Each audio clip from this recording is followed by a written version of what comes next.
Hai, selamat pagi anak-anak. Sehat semua kan?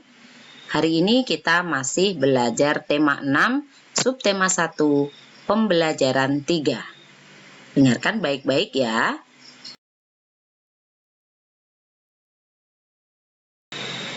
Perhatikan gambar di bawah ini. Anak-anak perhatikan gambar yang ada di layar ya.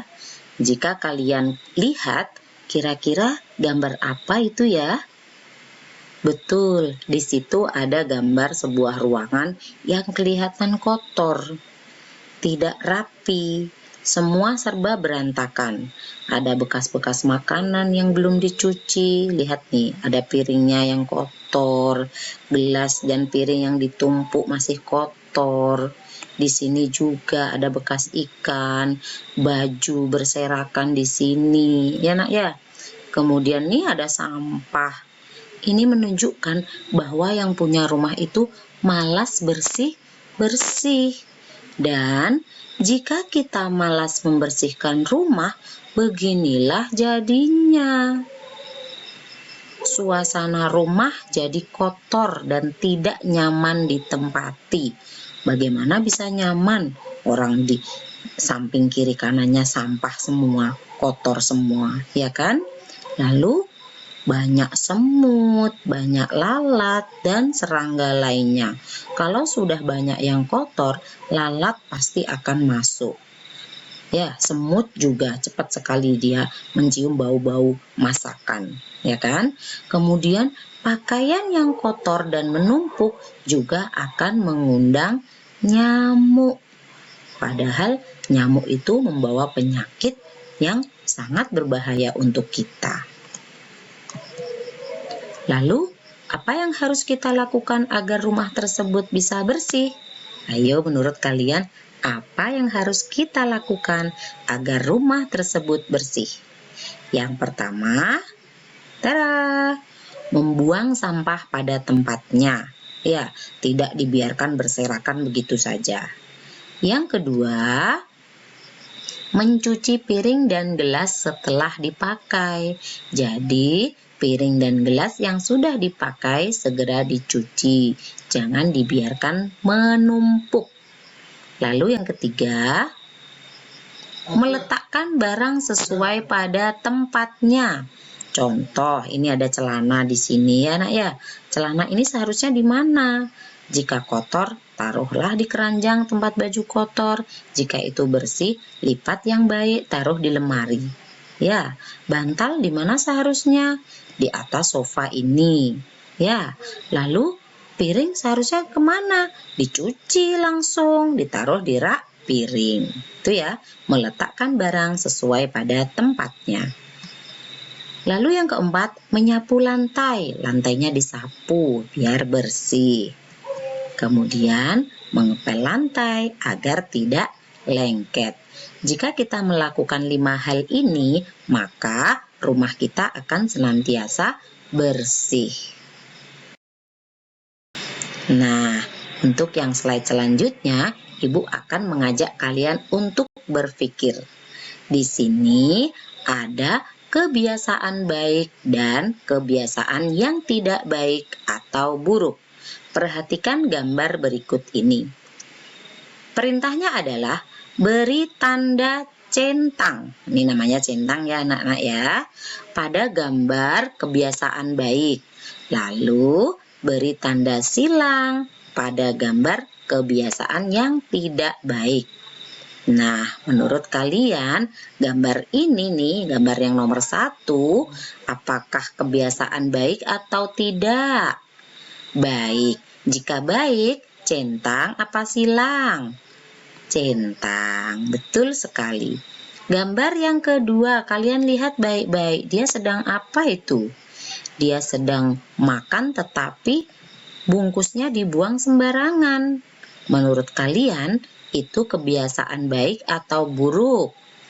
Buruk. Jika buruk, dicentang apa disilang? Disilang. Bisa ya anak-anak ya membedakan kebiasaan baik dan kebiasaan tidak baik? Bisa. Dan itu kalian harus praktekkan dalam kehidupan sehari-hari. Yang kebiasaan baik silahkan ditiru. Yang kebiasaan tidak baik tidak boleh kalian tiru. Paham ya? Yang selanjutnya, kita akan belajar menyusun kalimat. Di sini ada kata-kata yang diacak, anak-anak ya. Nih, kita baca yuk. Ayo kita berlatih membaca dan menyusun kalimat. Bacalah kartu-kartu kata berikut ini. Susunlah menjadi ungkapan petunjuk. Contoh nomor 1 nih nak ya.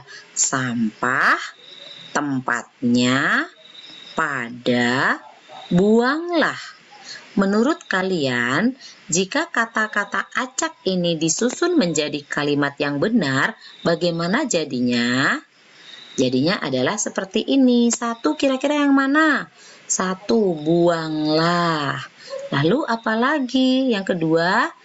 2, sampah. Lalu yang ketiga? Pada.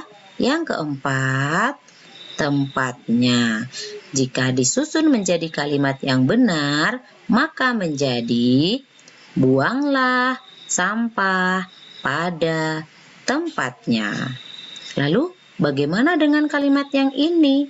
Nomor 1 dan nomor 2. Ayo kita selesaikan bersama ya. Ada nomor 1 ada sabun, saat, tangan, gunakan, cuci.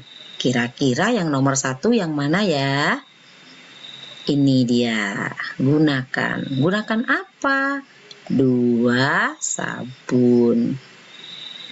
Lalu yang ketiga, saat. Yang keempat, menjadi cuci. Lalu yang kelima, tangan. Yuk kita susun bersama. Gunakan. Nomor 1, nomor 2, sabun, saat, cuci, tangan.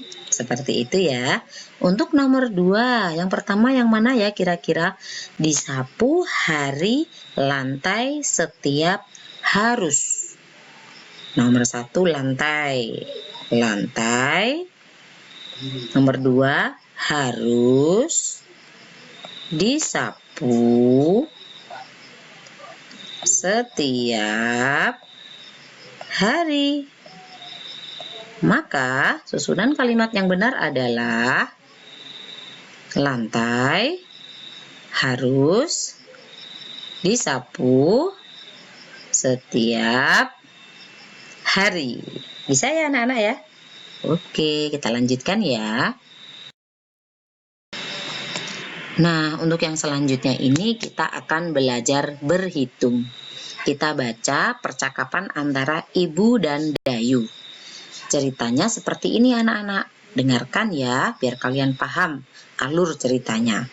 Ibu berkata kepada Dayu, "Dayu, tadi ibu menggunakan 35 piring. Tapi sebagian piring milik tetangga. Piring kita hanya 24. Ibu ulang ya. Dayu, tadi ibu menggunakan 35 piring.